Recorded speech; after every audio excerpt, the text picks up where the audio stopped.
अस्सलाम वालेकुम and welcome back to another video of C plus plus. आज का हमारा जो टॉपिक है वो डाटा टाइप से रिलेटेड है। इसमें सबसे पहले हम जो है वो डाटा टाइप्स की इकसाम देखेंगे।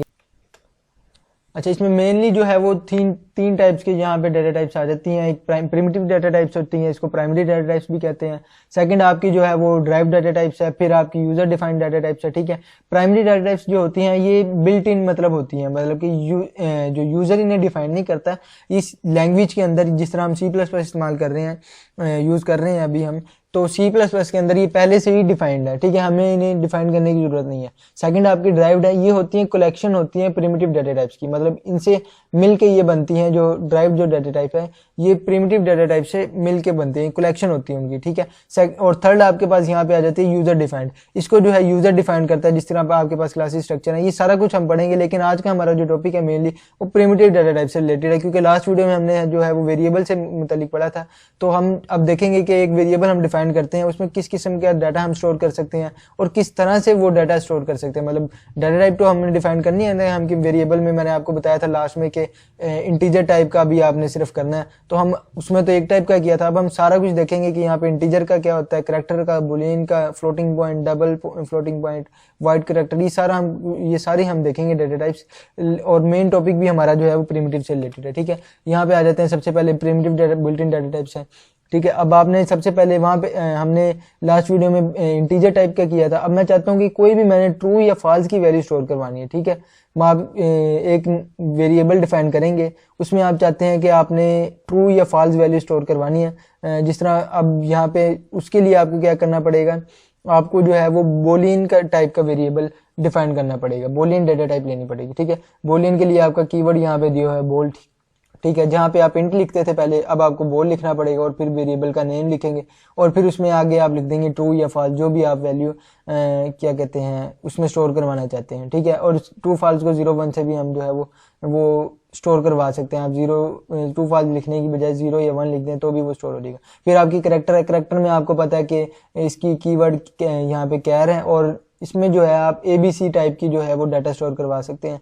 ठीक है, फिर आपका इंटीजर है, इसमें आपने पहले भी किया हुआ है, ये हमने लास्ट 3-4 वीडियो से यही करते आ रहे हैं, 2 वीडियो से, सॉरी लास्ट 2 वीडियोस में मेरे ख्याल में हमने जो है वो इंटीजर टाइप का ही डाटा हमने जो है वो स्टोर करवाया है, 1 2 3 की वैल्यू जो है। ठीक है, फिर आपका फ्लोटिंग पॉइंट, अगर आपने पॉइंट में वैल्यू स्टोर करवानी है तो आप फ्लोटिंग पॉइंट भी ले सकते हैं और डबल फ्लोटिंग पॉइंट भी ले सकते हैं। दोनों सेम ही है, बस इनमें डिफरेंस ये है कि फ्लोटिंग पॉइंट में आपकी जो रेंज होती है वो कम होती है, डबल फ्लोटिंग पॉइंट में आपकी रेंज ज़्यादा हो जाती है। फिर वैल्यूलेस है, बेसिकली ये फंक्शंस के लिए यूज होता है। वैल्यूलेस वॉइड जो है ये कीवर्ड, ये फंक्शंस के लिए ज़्यादातर यूज होता है, वेरिएबल के लिए ये यूज नहीं करते, क्योंकि हमने वैल्यूलेस कोई वेरिएबल लेना ही नहीं होता। ठीक है, फिर आपका जो है वो वाइड कैरेक्टर है। वाइड कैरेक्टर में ये है कि हम जो डाटा है वो वाइड कैरेक्टर की निस्बतन ज़्यादा रेंज का स्टोर करवा सकते हैं। ठीक है, कैरेक्टर में तो हम सिर्फ जो आस्की कोड है वो हम इसमें मतलब स्टोर करवा सकते हैं। वो आस्की कोड आपको पता है कि उसमें ABC वगैरह आ जाती हैं। ठीक है, वाइड कैरेक्टर में ये होता है कि आप यूनिकोड भी आ जाता है, आपका आस्की कोड भी आ जाता है और इमोजीज वगैरह आजकल प्रिंट होती हैं आपको। ठीक है, वो आपने प्रिंट करवानी होती हैं, तो वो भी हम वाइड कैरेक्टर के जरिए प्रिंट करवाते हैं। अच्छा, फिर आपके यहाँ पे आ जाते हैं कि ये जो डाटा टाइप्स है इनको आगे मॉडिफाइड कर दिया गया है। अच्छा, इसमें जो डाटा टाइप्स है वो आपकी साइंड भी हो सकती है, अनसाइंड भी हो सकती है, शॉर्ट भी हो सकती है, लॉन्ग भी हो सकती है। ठीक है, और इसको मॉडिफाई किन किन को किया गया है, इसमें आपका इंटीजर है, फ्लोटिंग पॉइंट आ गया, डबल आ गया और करेक्टर आ गया। ठीक है, यहाँ पे आपका जो आपका टेबल बना हुआ है इसमें सबसे पहले डाटा टाइप्स आ जाएंगे, फिर उसकी मेमोरी साइज आ जाएगी और फिर उसकी जो है वो रेंज आ जाएगी। ठीक है, करेक्टर आपका दिया हुआ डाटा टाइप 1 बाइट जो है मेमोरीज में साइज लेगा, रेंज जो है इसकी -128 से 127 तक है। फिर आपका साइंड करेक्टर है, अनसाइंड करेक्टर 1 बाइट लेता है। ठीक है, अनसाइंड में आपके जो 0 से लेके 127 तक है। ठीक है, ये आपकी रेंज है इसकी। ठीक है, फिर आपका यहाँ पे शॉर्ट आ जाएगा, अनसाइंड शॉर्ट आ जाएगा, फिर इंटीजर आ जाएगा। ठीक है, 2 बाइट्स यहाँ पे शो करवाया हुआ है, इसकी मेमोरी साइज है। फिर आपका यहाँ पे चलते जाएंगे, इंटीजर आ जाएगा, लॉन्ग इंटीजर, ये सारा जो है लॉन्ग इंटीजर जो है आपका 4 बाइट्स लेगा। ठीक है, ये सारा जो है यहाँ पे शो करवाया हुआ है। नीचे आपका फ्लोट है, डबल है, लॉन्ग डबल है। ठीक है, ये सारा कुछ यहाँ पे जो है वो शो करवाया हुआ है और ये कितने मेमोरी में कितना साइज लेगा ये भी आपको बताया हुआ है। ठीक है, अच्छा नेक्स्ट अब हम जो है ये विजुअल स्टूडियो ओपन करता हूँ मैं और वहाँ पे प्रैक्टिकली हम यहाँ पे करेंगे।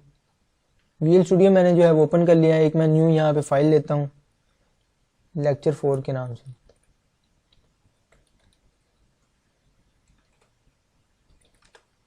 lecture4.cpp। ठीक है, मैंने एक न्यू फाइल ले लिया। मैं क्या करता हूँ कि इस पुराने कोड को रीयूज़ करता हूँ, कॉपी किया, यहाँ पे प्रिंट करते हैं और ये भी मैं डिलीट कर देता हूँ। सबसे पहले इसको मैं यहाँ पे थोड़ा सा जूम कर लेते हैं।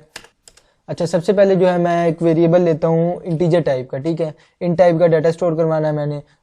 वेरिएबल में सबसे पहले मैं यहाँ पे कीवर्ड लिख दूंगा इंट, फिर आपका नाम, वेरिएबल का नाम लिख दूंगा, यहाँ पे ए लिखता हूँ, इक्वल्स टू जो भी आपने यहाँ पे वैल्यू लिखनी है वो यहाँ पे लिख देंगे, 45 लिखता हूँ, सेमीकोलन लगाएंगे।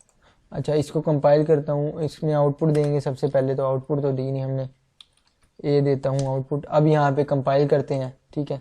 कंपाइल करेंगे तो 45 यहाँ पे आपका आ जाएगा एज इट इज प्रिंट, ठीक है। अच्छा, आप क्या करते हैं, सेकंड में यहाँ पे क्या करता हूँ, फ्लोट टाइप का डाटा लेते हैं। कोई भी पॉइंट वाली वैल्यू स्टोर करवानी है तो पॉइंट वाली वैल्यू के लिए आपने फ्लोट लिखा, फिर आप वेरिएबल का नेम और 45.65, ठीक है, ये मैंने कर दी, ठीक है। और इसको मैं जो है यहाँ पे कंपाइल करता हूँ, कंपाइल किया मैंने यहाँ पे, और इसको आउटपुट तो दी नहीं हमने, एंडल लगा के इसी के आगे मैं दे देता हूँ आउटपुट एंडल बी, ठीक है। अब यहाँ पे मैं जो कंपाइल करता हूँ इसे, अब ये हमारा यहाँ पे आ गया 45 और 45.65। अगर आप यहाँ पे इंटीजर में देंगे ना, मैं यहाँ पे देता हूँ 45.65, ठीक है।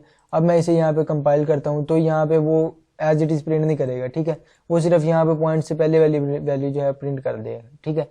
आपने अगर पॉइंट में वैल्यू जो है प्रिंट करवानी तो उसके लिए आपको फ्लोट लेना पड़ेगा। इसी तरह डबल होता है, डबल में आप सेम फ्लोट वाली आप यहाँ पे ले सकते हो, ठीक है, पॉइंट वाली वैल्यू ले सकते हो। इसमें ये जो है रेंज ज़्यादा हो जाती है, ठीक है। मैं यहाँ पे 6.654 कर देता हूँ, ठीक है, और सेमीकोलन लगाएंगे लास्ट पे।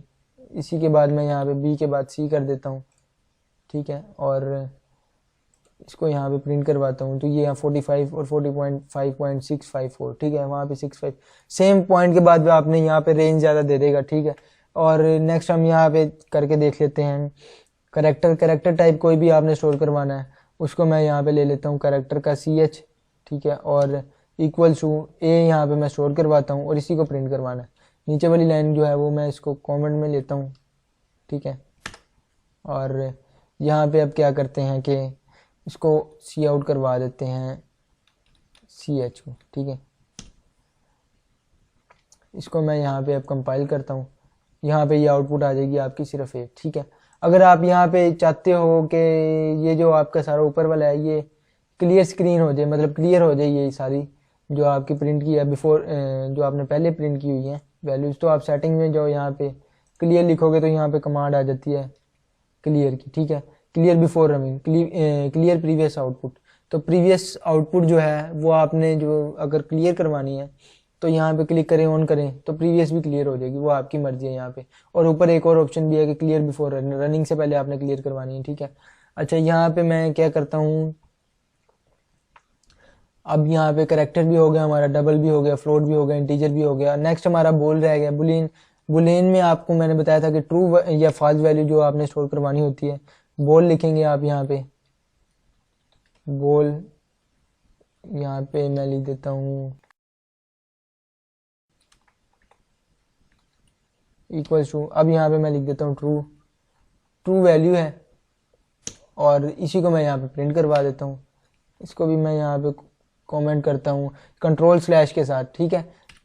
ये आपको पता ही है, मैंने पहले भी बताया, ठीक है, सी आउट, और यहाँ पे हम वैल्यू को एज इट इज प्रिंट करवाते हैं, ठीक है। ये आपकी यहाँ पे वैल्यू दे देगा 1 का मतलब होता है ट्रू। ये मैंने आपको पहले बताया था कि 1 का मतलब है ट्रू। अगर आपने वैल्यू जो है वो ट्रू में लेनी है, अभी तो आप यहाँ ट्रू में लिख रहे हो, ठीक है, तो 1 यहाँ पे हमें ये शो करवा रहा है कि हमारी जो वैल्यू है वो ट्रू है। और अगर हम यहाँ फॉल्स लिखेंगे तो वैल्यू यहाँ पे क्या शो करवाएगा, FALSE फॉल्स, वैल्यू हमें यहाँ पे क्या शो करवाएगा 0, ठीक है। बोल में आप ये 2 वैल्यूज ही ले सकते हो, इसके अलावा कुछ नहीं ले सकते। अगर आप लोगे तो यहाँ पे जो है 54 लिख दिया मैंने, ठीक है, तो वो यहाँ पे 1 शो करवा देगा। तो 54 का 1 क्या, हमें समझ ही नहीं आई, ठीक है। हमने यहाँ पे क्या करना है, ट्रू या फॉल्स वैल्यू यही शो करवा सकते हैं, ठीक है। ये 2, इसके लिए ही बोल जो है डाटा टाइप ये यूज होती है, ठीक है। ये हमारी टाइप्स होगी, और इसको भी आप आगे से मॉडिफाइड कर सकते हो, वो मैंने आपको बताया था, ठीक है। यहाँ पे हम लिख देंगे अगर मैंने लॉन्ग इंटीजर करना है तो लॉन्ग पहले लिख देंगे, शॉर्ट इंटीजर करना है तो शॉर्ट इंटीजर, और उसकी रेंज के मुताबिक मैंने आपको टेबल भी शो करवाया था, जितनी रेंज का आपको डाटा चाहिए वो आ जाएगा। ठीक है, अच्छा ये हमारी फिर डाटा टाइप्स होगी, और इसकी मॉडिफिकेशन में मैंने बता दी कि आप यहाँ पे शॉर्ट वगैरह लिख लें, लॉन्ग लिखने से पहले जिस किस्म का भी आपको डाटा टाइप चाहिए। और एक चीज़ हमारी जो वॉइड थी वैल्यूलेस, वो जब हम फंक्शंस करेंगे ना तो उनसे पहले हम वो वॉइड भी देख लेंगे कि वॉइड क्या होता है, कि कुछ भी रिटर्न नहीं करना होता किसी फंक्शन ने, उसके लिए इस्तेमाल होता है। तो वॉइड का भी बड़ा आसान है, वो हम जब फंक्शंस करेंगे ना तो उसमें उसी के साथ समझ लेंगे कि वॉइड का क्या वॉइड कीवर्ड किस तरह से इस्तेमाल होता है, क्योंकि वॉइड जो है वेरिएबल्स में इस्तेमाल नहीं होता। आज के लिए इतने ही, नेक्स्ट वीडियो में मुलाकात होगी। अल्लाह हाफिज़।